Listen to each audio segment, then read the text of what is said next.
Welcome to How's Your ePresence? This show is produced by ePresence, and I am Mark Galvin, the founder and president of that firm. We are glad you are here today to discover more ways about solving your marketing challenges. We want to answer the burning question you may have about marketing. Typically, it's going to be about digital marketing. So every show is teed up with a question. So how do I fill in the blank? So the goal is you can ask that question, go to YouTube, and always find some of our past shows. So here's some examples of searches you can make. How to scale e-commerce shops. We just had a conversation with Shopanova last week about that.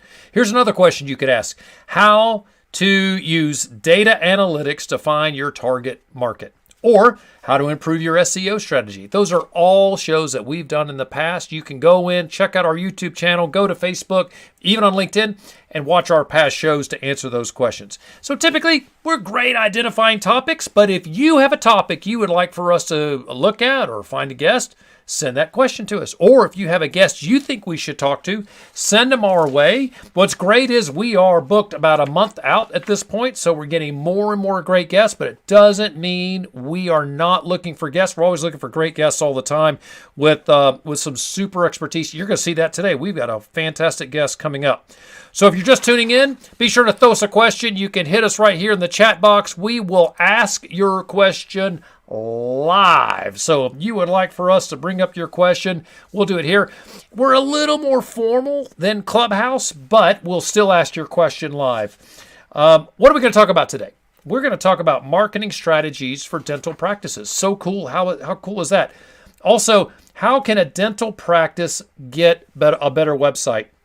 And then we're going to get into common business mistakes made in the marketing realm. So businesses make common mistakes in marketing all the time. What are those? In the future, if you want to find this show, how do you track us down? You're going to go and look for how to optimize dental practice websites and marketing. That'll be the question we'll post as the SEO, right? The search information on this show. So how do you know when we go live? Easy as this. We want you to subscribe.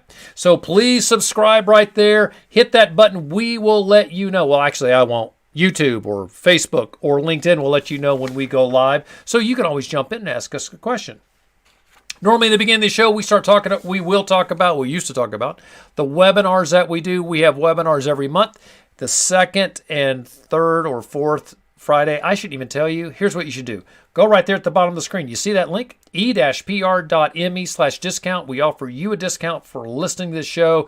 $37.50. You can come in an hour, get a brand new LinkedIn profile. It's all about LinkedIn on that show, on that webinar. Perfect. I think I have everything I'm supposed to. Let's get on to today's show and bring on our great guest. We have Chris. Chris, come on and tell me how to say your last name. Here we go. Here he comes. Hey, Mark, how's it going? Good. So last name, Pistorius. Pistorius. I was going to say that.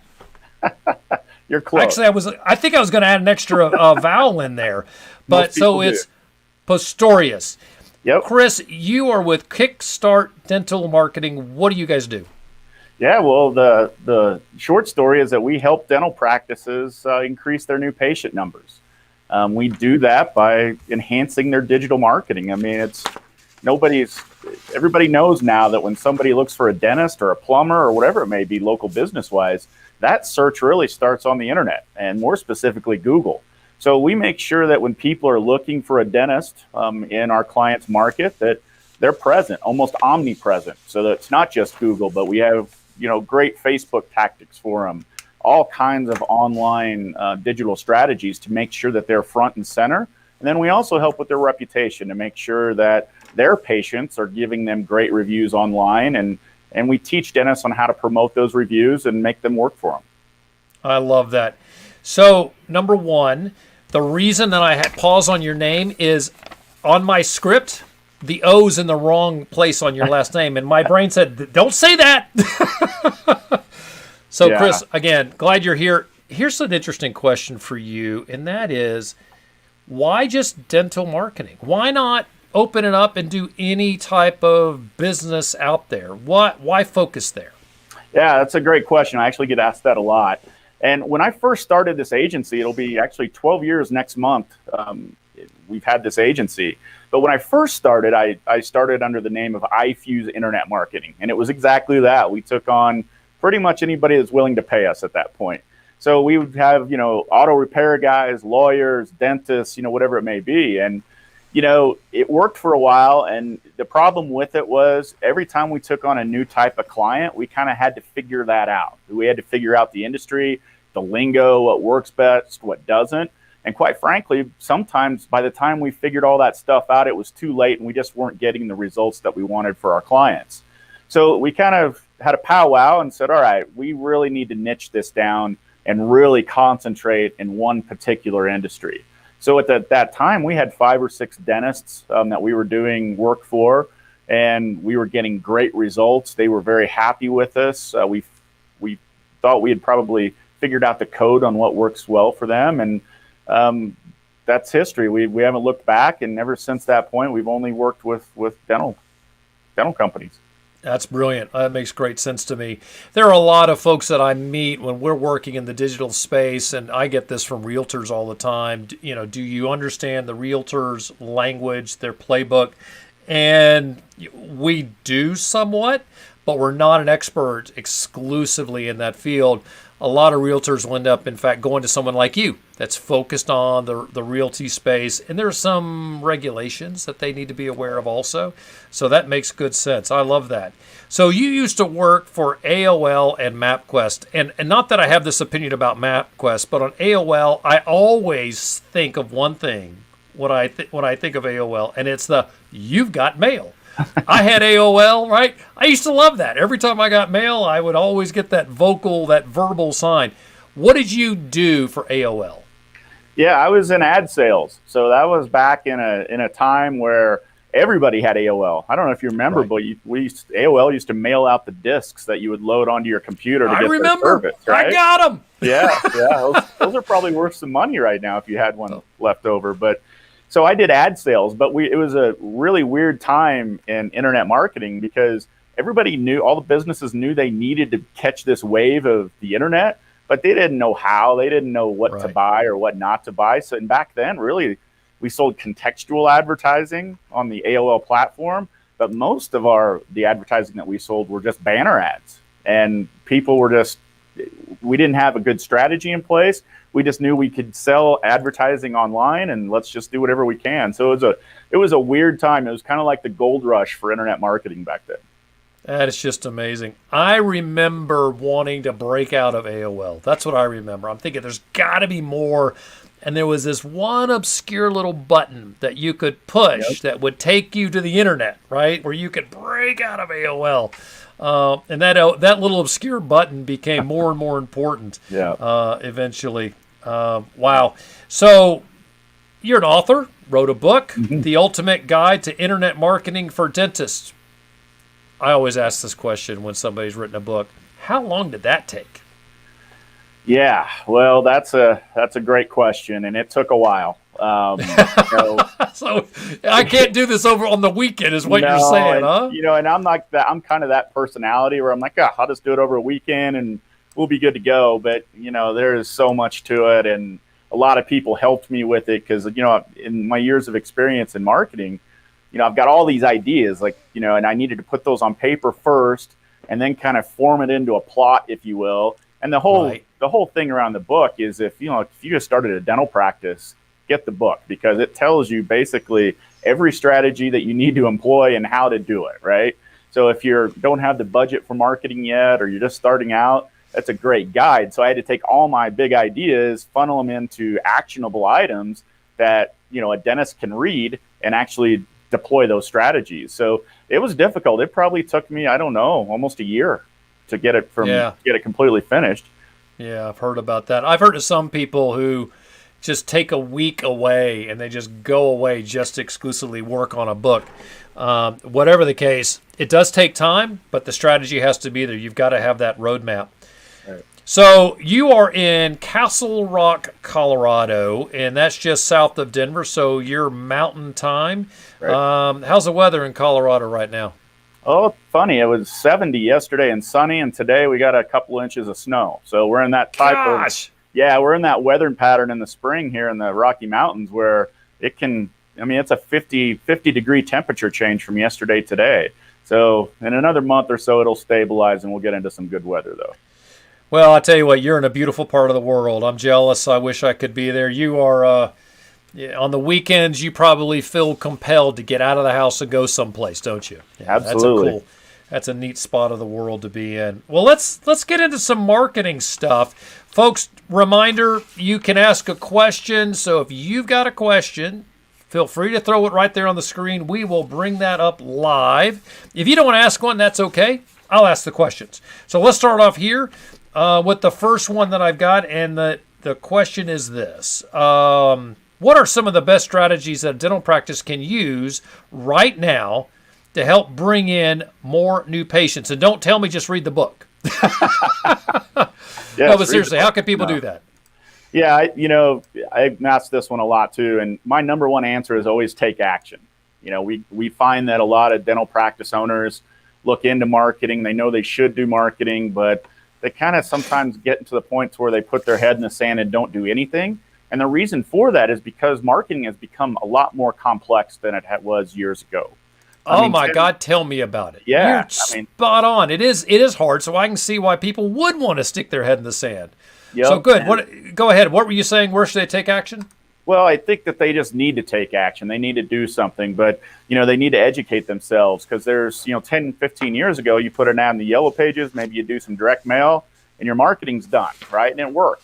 Well, we're in a very complex age of the internet where you're probably getting calls almost daily on people wanting you to spend money on their website or for Google ads or, whatever it may be. So, you have to do some homework, and you have to, rely on people that have been doing this a long time. And I recommend also relying on colleagues, people that you went to dental school with, perhaps. See what they're doing, what's working well for them and what's not. Now, keep in mind, though, what's working well in one market may not work in your market. So, there's some trial and testing, but my number one piece of advice is take action and do something to grow your practice. Interesting. All right. So take action, but I got limited funds. Where should I go first? What do you say to that person that said, "Hey, I got $2,000 that I want to put in marketing"? And typically when I ask someone who's a marketer, they want to drill into it, but the practice. And let's say, okay, let's do this. And I'm in Denver, right? I am, actually better yet, I'm in Boulder, right? So I'm in Boulder. I need to advertise. I got a brand new dental practice, $2,000. Where should I start? I would start on a budget like that, especially if you're just starting out and you don't have the budget. I would start community. So I would start introducing myself to schools, anything event-wise going on in a local community. Get involved, because typically it doesn't cost a lot of money to get involved with that, and you can get some great exposure. It's all about building relationships very early on. Get your name out there.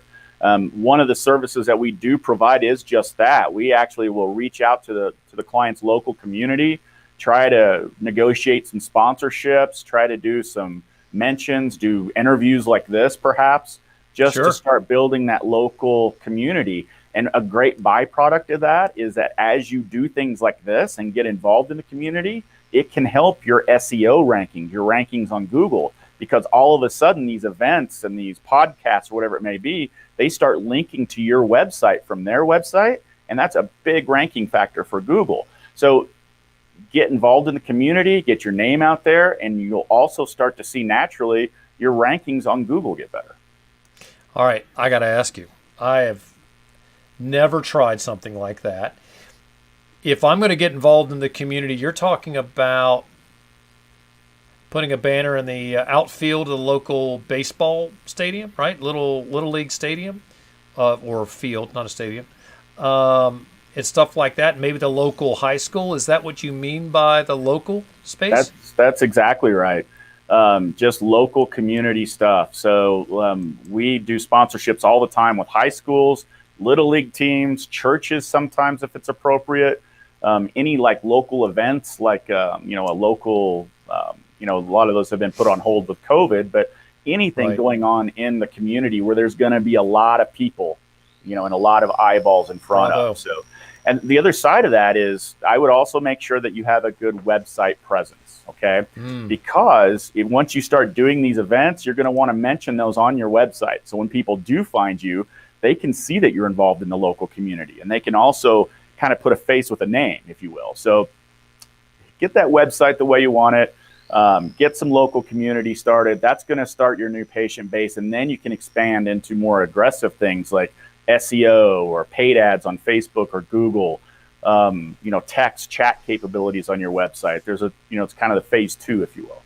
Interesting. I love that. So a couple of questions that I have is that, how do I know if my local community outreach, let's call it that advertising's working? What do I do? How do I track the ROI there? Yeah, the most basic way that most practices use is they ask, how did you hear about us? It's a simple question, but and it's not always 100% accurate, especially if you're doing multiple types of marketing. They could have seen you first on that billboard out in left field, and then went and did a search on Google, and then you ask them how they heard about you, and they said, well, I found you on Google. Well, you don't know that the initial contact was out in left field. So ask certainly how they heard about you.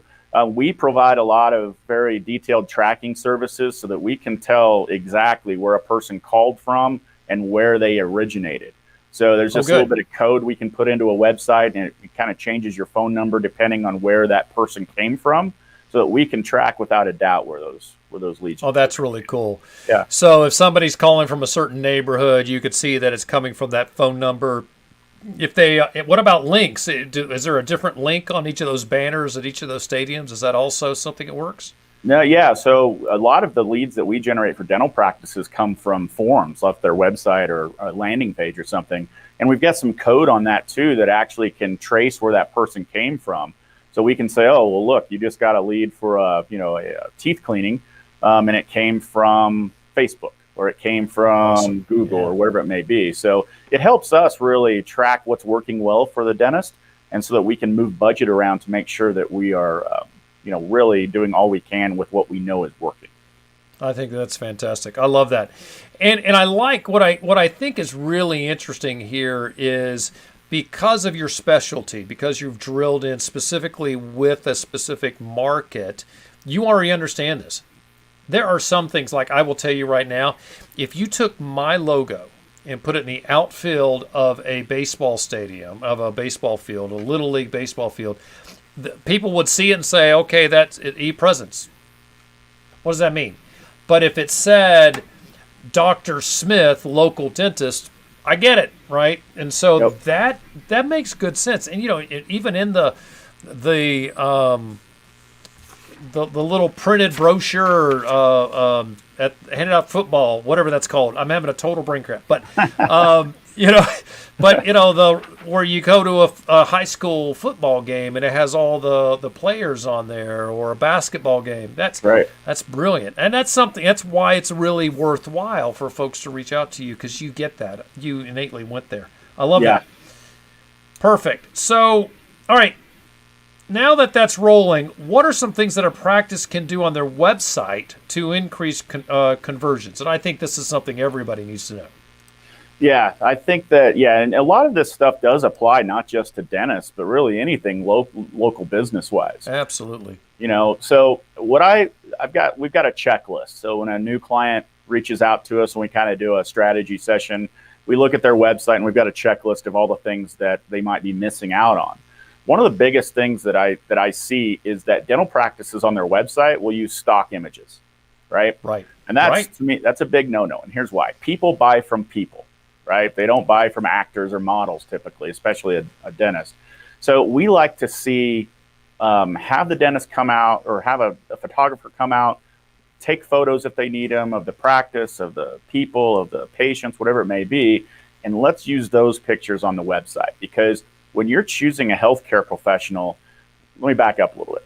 The top 3 reasons that people don't go to the dentist is because of time, fear, and money, or money, I should say. Okay, hold on. I got to write this down. Time, fear, and money. And money, or all 3 of those things, or one of them, whatever it may be. Right. So what I like to do is, with any marketing that we do for a dental practice, we try to overcome those three things with anything that we do. And for a website, if you can create a website that's personable, you see the doctor there, you see his or her qualifications, whatever it may be, you're starting to build a rapport with that person on your website.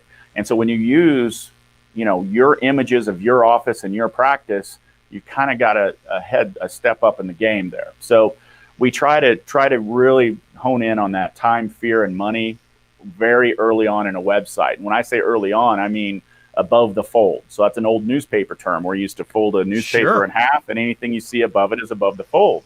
Well, that's the most valuable real estate on a website. You've only got a few seconds, I think 3 to 5 seconds, the last I read, to attract somebody's attention on your website. So it's that top half of the website that you see when you first go to it. That has to be a very powerful message. It has to have a strong call to action. It has to be personable. It has to say things like affordable, if that's the type of market you're going after. It has to alleviate insurance questions, right? So if you don't have insurance, no problem. We have an in-house plan, for instance. You have to get very creative in that top half of the website. That's where your conversions will come from. Oh, very interesting. I love this. So, and to hear that it's time, fear, and money, that's an important aspect because those are your obstacles. There may be some others, but I do think that makes good sense because I will tell you right now, my kids don't want to go because they hate having the teeth cleaned. They just hate that part, right? They're afraid that they're going to do that work on the inside of the teeth and it's going to tickle my kids and they're going to spit everything in their mouth on the hygienist. So I do get that. That makes good sense. Give me a tactic, speaking of fear, give me a marketing tactic that helps reduce fear for that target audience. That's an easy one, and we've got a great... Oh, it is? Tom, yes. Got it? I'm trying to find a hard one. Okay. That's an easy one. That's all about patient testimonials, and not just testimonials like you have on Google or reviews, stuff like that. You actually get a patient to do a video review of whatever kind of procedure that they had. Now there's some HIPAA laws that you have to know about, and you have to get the right sign-offs. That's no problem. But if you get a good video testimonial from a patient that had a root canal or had a cleaning or whatever it may be, and you put those into your website and you organize them, people can see an actual patient, what they went through, and whether or not that sounds good to them or not. But that is the best way to knock down that fear question. Oh, see, now I think it's really interesting. You're telling me that those testimonials make a big difference. That's why I'm always seeing people going to get a shot in their arm for the the coronavirus vaccines, and they're all saying, oh, it doesn't hurt. I'm thinking, why do they keep doing that? Because people are totally freaked out about the pain. Right. I wasn't freaked out about the pain until I saw that the needle was that long. That's scary. Right. That's really interesting. All right. One more question. Let's stay on this. If somebody's worried about money and you've got a dental practice that, quite frankly, doesn't want to do discounts, do you even go down that road, or you realize they're not interested in addressing any type of money issue, so skip that? Yeah, we do. We work for practices that, they want that type of patient. And then on the other side of the spectrum, we work with dentists that are fee for service. So they only accept cash. They'll submit your insurance, but a lot of what they do is cash based. So you have to customize a marketing campaign to make sure you're targeting those specific people. So very early on in a campaign, in our kickoff meeting, actually with a new client, we get into that. We get in, okay, who is your ideal client? What do they look like? Or patient, I should say. And a lot of times they don't know, and we have to help them with that. So it can be a little bit of a process, but what I found is if you can start that foundation correctly and you know specifically who it is you're marketing to, it's going to be much more efficient down the road because you've got a defined target. So once we have that, we then get into what we call a USP, unique selling proposition. Dentistry is extremely competitive, and we ask a dentist, why should I choose you versus the 50 other dentists that are in your area? And a lot of times I kind of get that look of like, uh-oh, I'm not sure, right? So we have to develop that as well. We have to figure out a plan on how they stand out from their competition. So once we have the target market and we know the reason why somebody should come to them, then the marketing falls into place and becomes much easier. I get it. All right. Totally off topic. I'm absolutely fascinated with this. Do you find that the cash-only practices do the same, better, or worse than the practices that accept the discounted, the people that need discounts? Yeah, it depends on how you define success, right? So there are less people looking for fee-for-service dentistry. Absolutely. It's just the way it is, right? So yeah. We're not going to get as many new patients for those folks, but right. they make a lot more money per case that come in, because typically the fee-for-service folks are the ones that are doing high-end cosmetic work, things like that. So their price per patient, if you will, is much higher. Now, on the other side of the spectrum, we may be bringing 50 or 60 new patients a month into those guys, but they're not making quite as much money off of each one. So they're both successful. It's just the numbers look a little bit different. Chris, have you ever run for office? Just kidding. No. That was such a great answer, because I was trying to nail you down, and you're like, I am not stepping into this. I would think that a cash-only style dentistry business, if it's run well, could probably make more money. And here's my feeling. It's because you don't have to deal with all the overhead of the insurances and refiling and all that. I bet that's a bit of a headache. All right. What do you tell a dentist's office when they don't know who their ideal client is? They're not sure who that is. What's a good tactic? And I know there's a lot of them, right? So just pull out one quiver. What is one thing that you tell a practice that they should do to figure out who is their ideal client? It really comes down to the work that they like to do, that they're passionate about. That's what I tell them. And most of the time they have an idea of who they want to target, but there are times when they don't. And I talk to them about, what are you passionate about? What does it get you up in the morning and makes you want to come into the office? Is it just regular cleanings and family dentistry? Or do you really like to change people's smiles, right? And going through a series of questions like that, we kind of figure it out pretty quickly. So we go with what they're passionate about. And then, we market for other things too, because we don't want to just market, for dental implants only, unless that's what they want. We want to try to bring in a mix of cases, high-end cosmetic with some regular cleanings, things like that, so that they have a nice full portfolio of different types of cases. So you are telling me that that it's not a good idea for a dentist to sit back and necessarily comb through the people that are walking through the door. It's better to start with how do you see your best client, or who do you like doing business with? That's kind of where you start from? Absolutely, yes. I think that's fascinating. Here's why. Chris, have you ever, I won't tell anybody. This is just between us, okay? I swear to you. I won't tell anybody after the show. Have you ever fired a client? Yes. And why did you do that?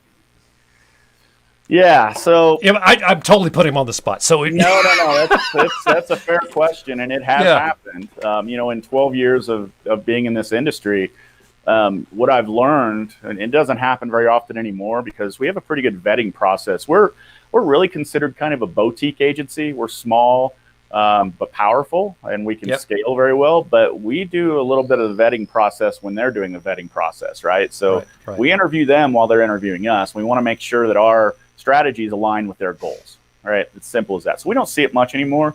But previously, we've had some clients that are just overwhelmingly hard to work with, demanding, unrealistic about, how quickly a website should be built, for instance. And so we can put up with a lot of that. It doesn't happen very often. But when somebody, is not professional and rude, or, I didn't start this agency to get into relationships like that. So I want to protect my employees and make sure everybody's having a good time, and we don't get put in situations where we feel offended or people are just over the top rude. That's when that has happened in the past.